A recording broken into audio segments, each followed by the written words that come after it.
Hello, welcome to another episode of Field of Screams podcast. Today I want to talk about a movie called Godzilla Minus One.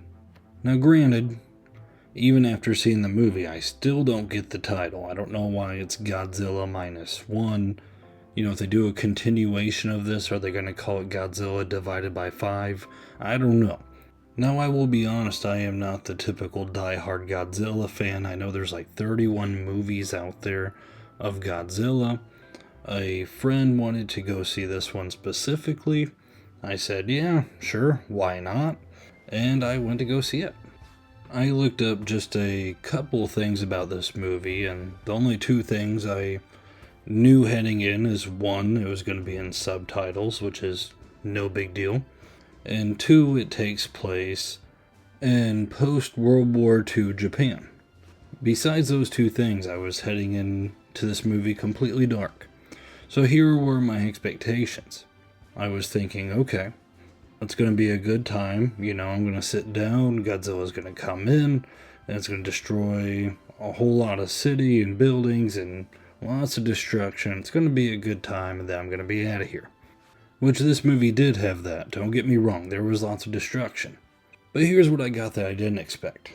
A fantastic story, and an emotional roller coaster. This was a great movie, a great movie.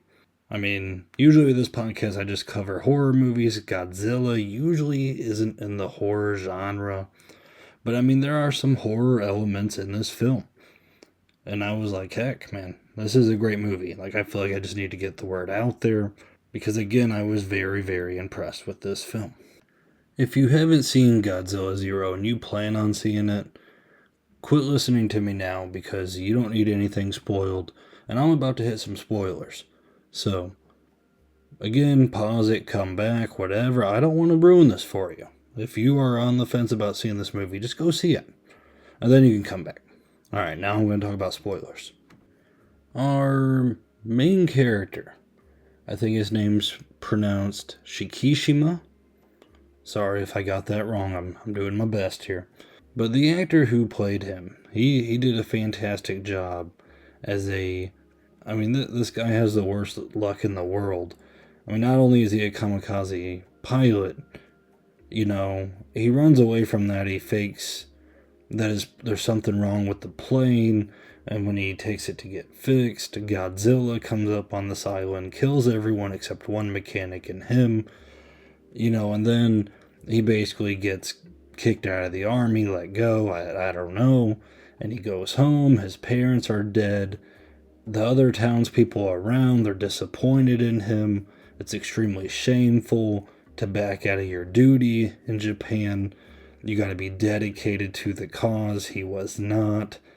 But man, this guy playing a tormented soul throughout this entire film. Fantastic job. Shikishima meets a girl named Sumiko.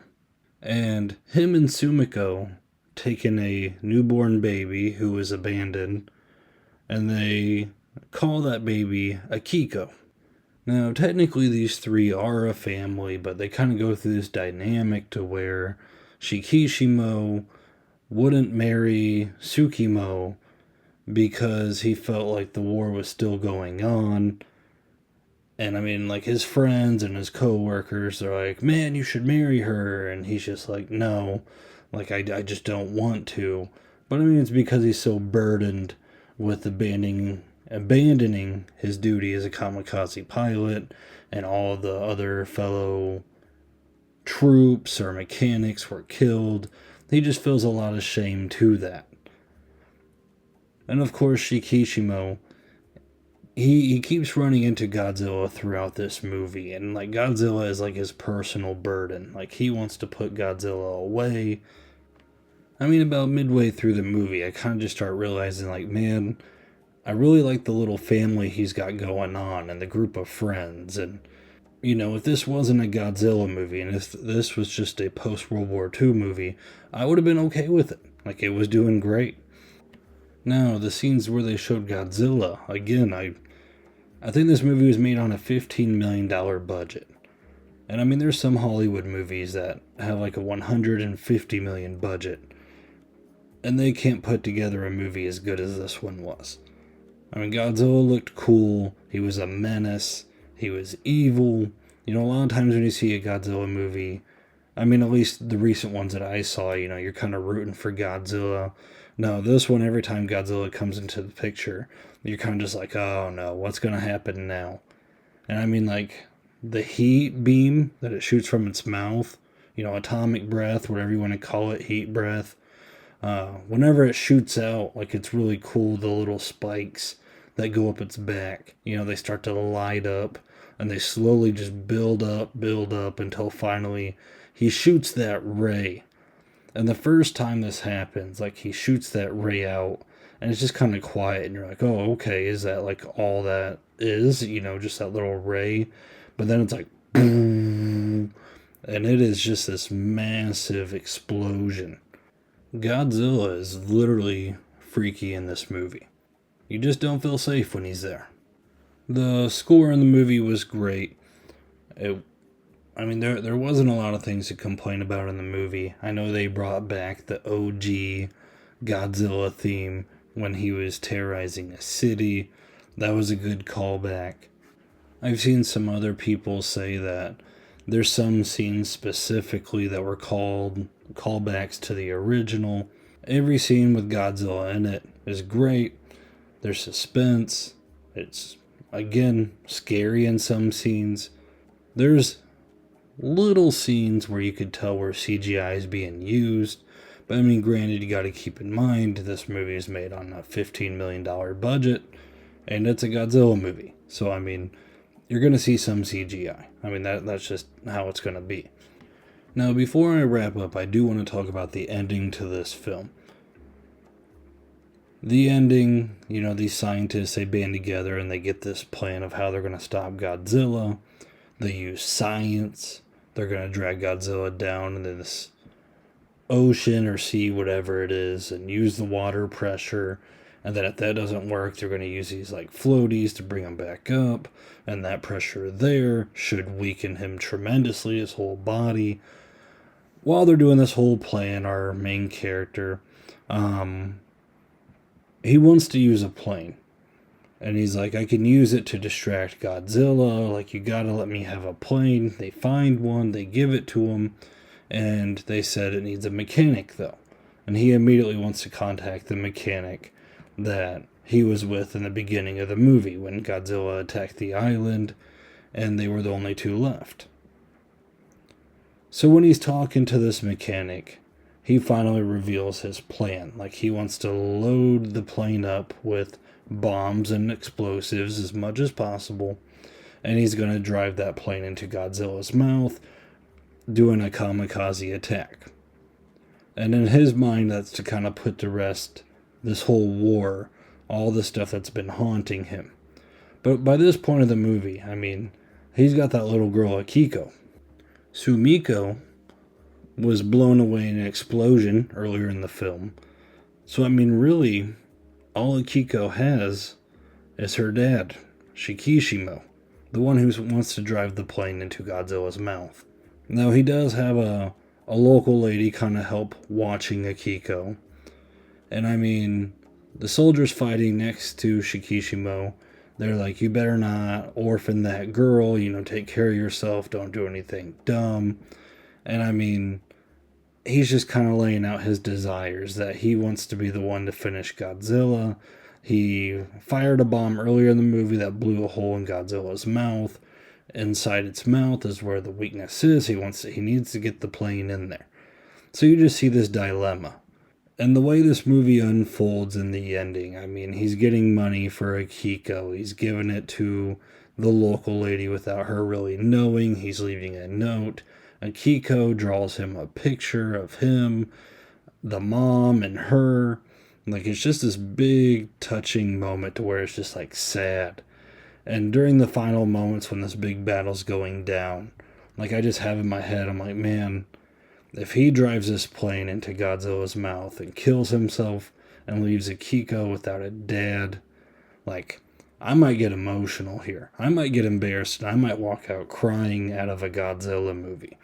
That's going through my head. Like, legitimately, this movie was so good. Again, major spoiler here. I'm literally telling how the ending happens. Well, whenever the battle's going down and the initial scientist plan like it works, but it doesn't work because Godzilla then comes out free. All of the soldiers have been banding together, trying to just tie down Godzilla to get him to sink in the water and rise back up to weaken him, and they succeeded, but it didn't work. They're playing this big dramatic music while the battle's going down, and all of a sudden, it goes silent. And all of the soldiers, they just kind of look over and they see that plane flying.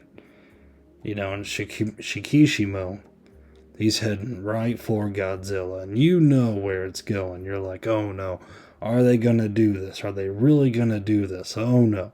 And then Shikishimo flies the plane into Godzilla's mouth, and then the whole thing blows up. Godzilla's head is blown apart. It looks so cool. And then there's just this sad, sad moment. And they make you linger a little bit. But then you look up, and Shikishimo is flying down with the parachute. The mechanic, and it does like a cutscene. It flashes back, and basically the mechanic has earned Shikishimo's respect. And he's like, you know what, you're ready. Here's this parachute. You pull this, and then he just kind of looks at Shikishimo, and he's like, make it out alive. And that's exactly what he did. He's coming down with the parachute.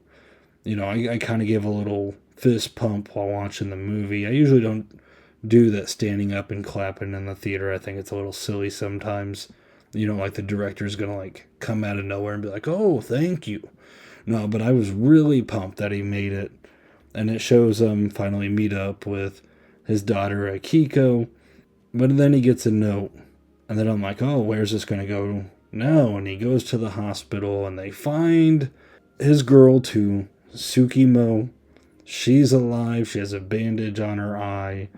Big happy ending, and then she turns her head, and there's radiation in her neck. And it's kind of like, ooh, we almost had the entire happy ending. But then that little radiation, it just kind of gives you a hint that she's probably not going to make it out long term, which is kind of sad. I mean, Godzilla, he's supposed to be symbolism of the nuclear bombs that were dropped on Hiroshima and Nagasaki. And some of the effects, you see it in the movie. One with the heat breath, that gigantic explosion. I could see similarities with that little cloud when it explodes. There's even a scene to where it starts raining black. It's like black rain coming down. And I think that was a sight that happened after the bombs went off. And of course, there's the lingering effects of radiation after Godzilla appears. And same with the bombs. So there were a lot of similarities with that. And it's interesting that it takes place after post-World War II Japan. So there's even nods to, Japan can't do certain things because of the U.S. and the Soviet Union. And the U.S. can't help out Japan because of the conflict going on with the Soviet Union. So that was pretty interesting stuff. And I've heard the theory that because I think Godzilla has always been that symbolism for the bombs, but there's also a theory that Godzilla is symbolism for how Japan saw the U.S. This beast or monster that was sleeping, and then it was provoked, and it caused destruction in Japan, of course, with the bombs. And there was other bombings too.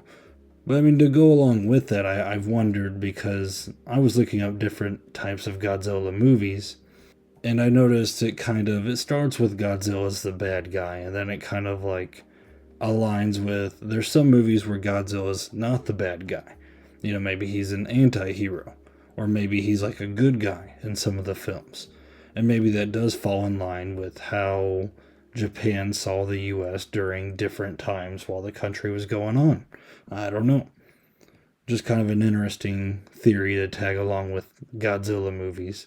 But yeah, overall, I thought it was a very solid movie, and if there's any Godzilla fans out there listening to this that were on the fence, definitely give it a try. If you're not a Godzilla fan, I am not a diehard Godzilla fan. I've seen a few Godzilla movies, but that's it.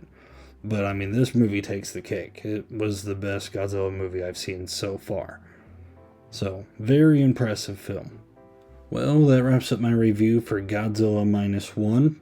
If you could do me a favor and give this video a like and subscribe to the YouTube account, that would help out a lot. That helps get other videos out there, and it helps other people see it. So if you would do that, I would greatly appreciate it. Until next time.